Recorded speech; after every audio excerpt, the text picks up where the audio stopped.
자, 두 분 인사하겠습니다. 안녕하세요. 네, 반갑습니다. 안녕하십니까. 예. 자, 저희가 이제 짚어보고 있는 게 먼저 대선 주자들의 유세 둘째 날인데 그 정치학에 대해서 한번 짚어보도록 하겠습니다. 고 박사님, 네.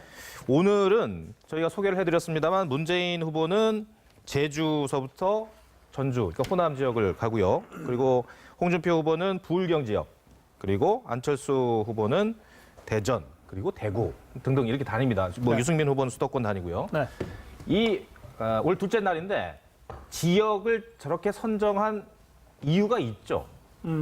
근데 뭐 오늘 하루만 딱 떼놓고 보면 사실 뭐 여러 가지 의미를 다 부여해서 설명할 수 있지만 네. 전체적인 그 유세 일정 전체를 어떻게 짜느냐를 보고 이제 그날을 봐야 될 거예요. 예.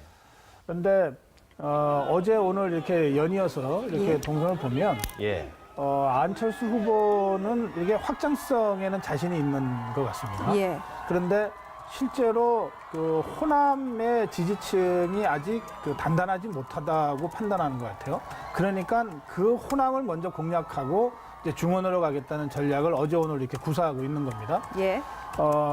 반면에 문재인 후보는 호남을 기반으로 한 그 고정 지지층이 상당히 단단하게 굳어 있다고 보는 거죠. 예. 그러니까 확장성만 조금 확보하면은 이길 수 있다고 보니까 어제부터 영남 지역을 바로 공략을 들어갔거든요. 예. 그러니까 이 안철수, 문재인, 안철수 두 후보가 각각 강점이 있는 부분이 따로 있는 거예요. 네. 그러니까 문재인 후보는 자기 지지 기반이 단단한 반면에 확장성이 좀 떨어지고 안철수 후보는 확장성이 좀 큰 반면에 자기 지지 기반이 좀 단단치 못하다. 이런 점 때문에 어제 동선이 엇갈리는 겁니다. 뭐 예. 일부러 피했다기보다 이제 예. 그런 것이고요. 오늘 홍준표 후보가 경남을 돌지 않습니까? 예. 사실 홍준표 후보가 경남 도지사였잖아요. 그런데 경남에서부터 바람이 불어야 되는데 사실은 이 TK 지역에서는 다소 좀 바람이 느껴지지만 경남에서 오히려 좀 미풍이거든요. 예. 그러니까 여기서 불러일으키지 않고 다른 지역에 가서 뭘 호소한다는 게 이게 좀 이상한 거예요. 그러니까 아무래도 저는 홍준표 후보가 앞으로도 시간이 되는 대로 이 경남 지역이나 영남 지역에서 예. 자기 표를 만들어가는 이런 행보를 계속할 것 같습니다. 유승민 후보가 수도권 또 심상정 후보가 수도권에 올인하다시피 하는 건 이유가 있습니다. 예. 그러니까 유승민 후보는 사실은 TK 지역으로부터 이른바 배신자 이 꼬리표가 예, 예. 지금 붙어 있어서 지역에서 뭘 하는 것이 여의치 않습니다. 예. 반면에 뭐 TV 토론이라든지 여러 가지 능력이라든지 이런 점에 있어서 오히려 수도권의 20대, 30대, 40대 젊은 층과 중도층을 겨냥해서 표를 올리면 오히려 영남에서 반응해 줄 거다 이런 전략이죠. 예. 그러니까 오늘도 수도권에 집중하는 것이고 네. 심상정 후보는 아무래도 자신의 존재감과 이 노동 후보라고 하는 것을 드러내기 좋은 곳을 가지 않겠습니까? 네. 그러다 보면 그런 노동자 밀집 지역이나 서민 밀집 지역으로 동선을 짤 수밖에 없고 그것은 아마도 수도권이나 앞으로 있을 뭐 창원이라든지 이런 공단 노동자 밀집 지역을 중심으로 행보가 구성될 겁니다. 김 네. 대표님, 과거의 사례를 보면 이런 경우 있잖아요. 일단 이게 경쟁 후보가 어떤 전략 지역을 방문을 하면 거기에 맞춰서 동시에 방문을 한다거나 혹은 바로 직후에 방문을 한다거나 이래서 양 캠프가 신경전을 벌이기도 하고 그러잖아요. 예, 그래가지고 예. 서로 동선이 얽혀가지고 네. 이게 어색한 그런- 장면이 연출되기도 예, 하고. 그런 혼란도 자초하고 있는데 예. 이번에는 이 전부 다 이렇게 서로 약속이나 한 듯이 얽히지 않고 이렇게 예, 5명의 후보인데, 시간대별로는 예, 그렇습니다. 다 이렇게 이 골고루 그걸 하는 것 같은데 금방도 말씀하셨지만 어쨌든 간에 선거란 것은 자기 지지층을 갖다가 네. 확고히 하면서 확장해 나가는 거거든요. 이게 예, 그런 부분에서 이 문재인 후보가 대구에서 첫 이 출정식을 했지 않습니까? 그렇습니다. 이게 예. 아마 민주당 후보로서는 처음이라고 그럽니다. 예, 민주당 후보로서는. 예. 근데 대구에서 첫 출정식을 했지만 하이라이트는 강화문에서 찍었다. 이렇게 볼 수가 있는 거죠. 그래서 촛불 민심을 누가 대변했느냐. 네. 그러니까 어떤 촛불을 기반으로 한 어떤 지지 기반과 확장성에서 어떤 TK 상징적인 이렇게 행보를 한 것 같고요. 네. 그리고 오늘은 이제 바로 이 야야 대결에서 가장 핵심 지역인 호남으로 이게 제주를 이어서 호남에서 공략을 하게 되고 예. 그 반면에 그 안철수 후보 같은 경우는 강화문을 찍고 그 다음에 호남을 갔었습니다. 네. 예. 호남이 자기를 갖다가 맨 처음 안철수 현상도 불타게 한 것이 호남이었고 호남이 호남의 사이다 이러면서도 이번에도 지금 현재 어쨌든 간에 이 서로 간에 아주 이 경합의 구도가 되고 있는 게 호남이잖아요. 그 호남이 국민 승리를 마침표를 찍어달라 이러면서 지금 호남에 집중하는 모습을 갖다가 그 보여준 거죠 이게. 네. 그 반면에 예. 우리 홍준표 후보 같은 경우는 서민 대통령 예. 이렇게 재래시장만 계속 가고 있어요. 그렇습니다. 예. 예, 그 본인에 대한 어떤 좀 이렇게 이 굴곡된 이미지를 갖다가 서민 대통령이라는 부분으로 극복하고자 굉장히 노력하고 있는 거죠. 네. 내일이 2차 TV 토론회입니다. 뭐 1차 TV 토론회도 어느 정도 지지율에 영향을 미쳤기 때문에 2차 또한 대선 후보들이 굉장히 집중을 하지 않을까 싶은데 그래서 그런지 어제의 일정보다는 오늘의 일정이 조금 느슨한 면은 있습니다. 그 뭐 철인들이 아니기 때문에 네. 또 나이들이 좀 있잖아요. 예. 그래서 그리고 이거는 아무리 우리가 조기 대선이라 그러지만 그래도 예. 장기 레이스입니다. 예. 그러니까 마라톤 뛰듯이 전략을 잘 구사해야 되는 거고요. 그래서 이렇게 고저강약을 만들 수밖에 없어요. 특히 선거 캠프에서는 한 군데라도 더 가서 저기 표가 보이는데 그렇죠. 예. 이런 조급한 마음이 있지만 그러나 이것을 전체적으로 총괄하는 기획 쪽에서는 후보의 컨디션이 무엇보다도 중요하거든요.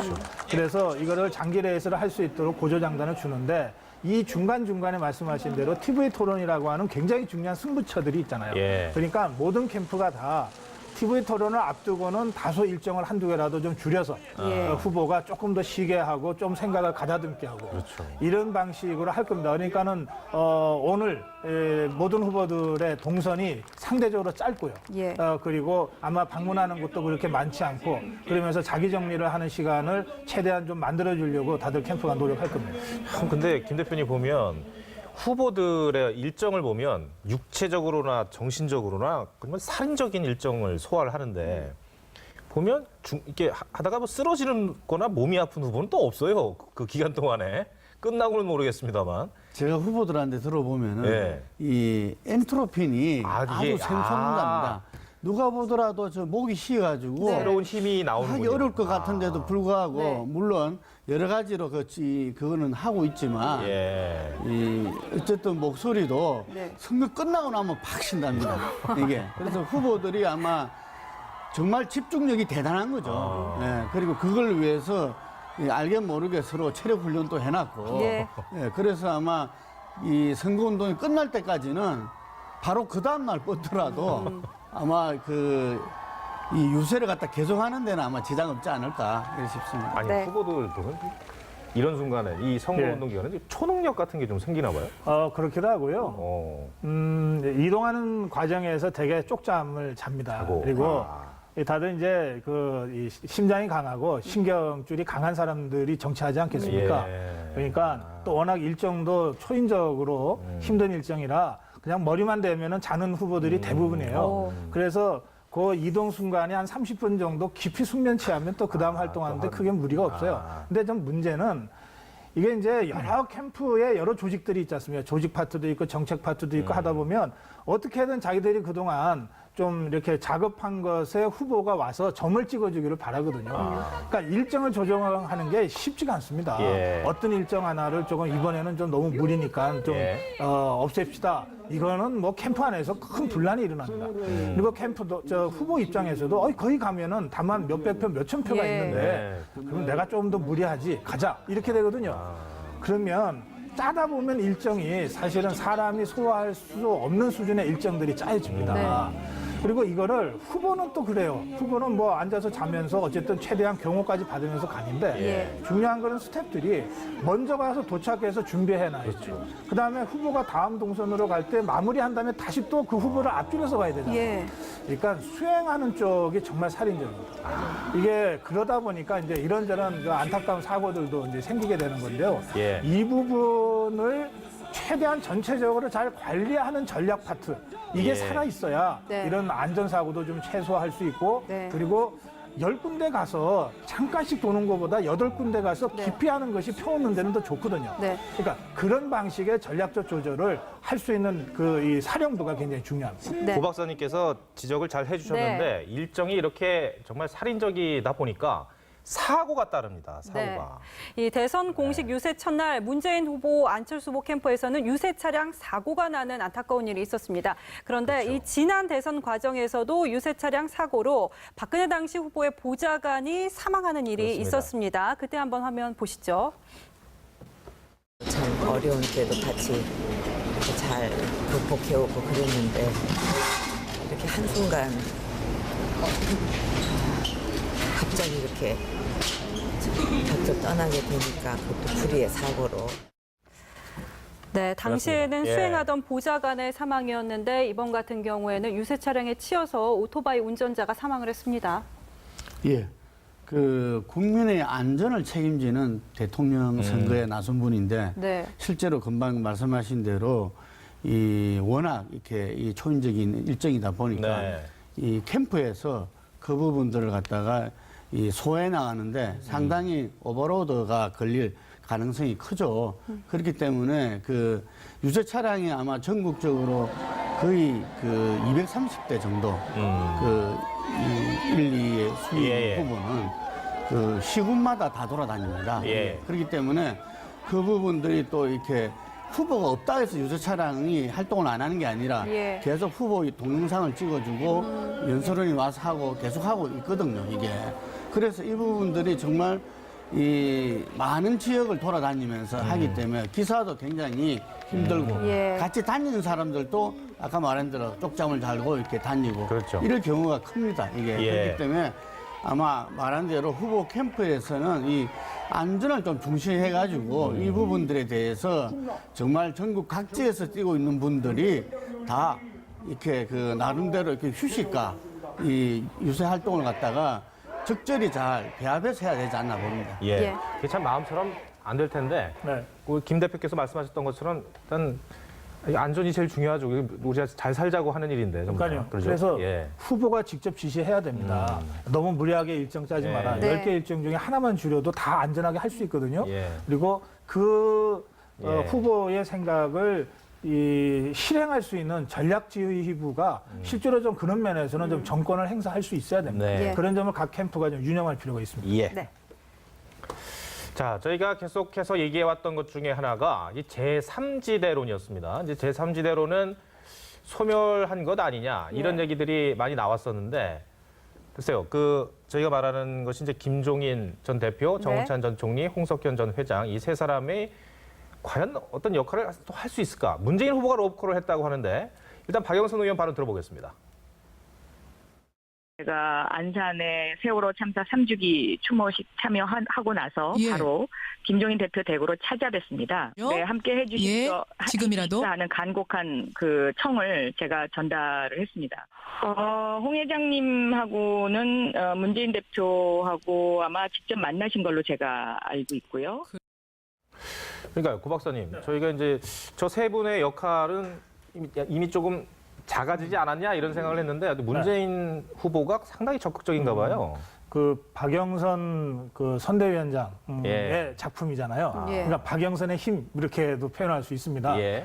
근데 저는 저 세 사람이 뭔가 캠프 같은 거를 텐트 같은 걸 작은 텐트라도 치고 있다가 명분을 세워서 이 텐트가 전체 통째로 뭐 문재인 후보 쪽이나 안철수 후보 쪽으로 옮긴다면 이거는 이번 대선에 마지막 큰 변수가 될 수도 이게, 있었다 이렇게 생각하는데 세 분이 함께 하는데 움직여야 그렇죠. 된다는 말씀이시죠? 근데 지금 텐트를 치지 못했거든요. 그렇죠, 못했죠. 못한 상태에서는 이제 문재인 후보나 안철수 후보 쪽에서 이 세 사람에 대한 개별적 영입 작업을 하고 있는 겁니다. 예. 그러니까 박영선 선대위원장의 얘기도 김종인 전 의원을 영입하기 위해서 모시기 위해서 만나 뵀다 이런 거 아닙니까? 근데 이 경우에 김종인 전 의원이 다시 더불어민주당으로 돌아간다면 그렇다면 그건 문재인 후보한테 상당한 힘이 되겠지만 김종인 전 의원이 뭐라고 했는가 하면 자신이 생각하는 바대로 하는 후보를 지지하겠다 이랬거든요. 예. 이때 생각하는 바라고 하는 게 대체로 분권형 대통령제로의 개헌이라든지 경제민주화 이런 거고 더불어민주당이 그걸 하지 못할 것 같다고 해서 탈당을 했다고 설명하지 않았습니까? 국민들한테. 그러니까 더불어민주당으로 다시 돌아가는 게 쉽지 않은 상황입니다. 오히려 예. 안철수 후보 쪽이 조금 더 이 기세를 올린다면 그쪽에 힘을 보태줄 가능성이 지금으로 봐선 조금 더 있다고 저는 생각하거든요. 예. 그러니까 당장 그렇게 움직이지 않는다면 그러면 홍석현 전 회장이나 정운찬 전 총리가 개별적으로 문재인 후보에 합류하더라도 예. 합류하면 이제 뭐 선대위원장을 맡거나 여러 가지 활동을 하겠지만 그 파괴력이 그렇게 크지는 않을 수 있다. 그렇게 생각합니다. 네, 알겠습니다. 짧게 김능구 예. 대표님께도 하나 더 여쭈도록 하겠습니다. 김종인 전 대표가 문재인에 민주당에 속았다면서 지난 3월에 당을 나왔었는데 한 달 만에 다시 민주당으로 간다? 이건 조금 앞뒤가 안 맞는 상황이 벌어질 것 같다는 생각이 들거든요. 대선 중국에서는 저는 얼마든지 가능하다고 네. 봅니다. 모든 게 이른바 그 열려있군요. 제3지대라는 게 네. 예. 문재인 후보의 대세론에 대항하기 위해서 거론되고 꾸려왔던 거잖아요. 그런데 그것이 어떤 이 결과물로서 지금 현재 아무런 결과가 없었는데 막상 대선 정국이 시작돼서 그분들이 이 문재인 후보와 이렇게 합류 이런 이야기가 나오는 걸 보면은 예. 제가 볼 때는 아마 문재인 후보가 대세론 속에서 양강론이 됐는데 예. 그 양강론에서 지금 현재 그 등록일 전날 여론조사들에 의하면 조금 앞서는 걸로 이렇게 나오잖아요. 예. 그 영향이 좀 크지 않는가 이렇게 그 보여지면서 아마 이 지금 제3지대에 거론됐던 그런 이 정운찬 전 총령이라든지 홍석현 회장 그리고 김종인 전 대표가 예. 문재인 그 캠프 쪽으로 가게 되면 그 영향은 저는 클 수밖에 없다 이런 겁니다. 네, 자, 알겠습니다. 오늘 두 분 말씀은 여기까지 듣겠습니다. 고맙습니다. 고맙습니다. 고맙습니다. 고맙습니다.